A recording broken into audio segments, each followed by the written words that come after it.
अंजनीच्या सुता तुला रामाचं वरदान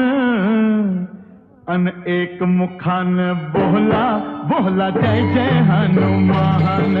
एक मुखान बोला बोला जय जय हनुमान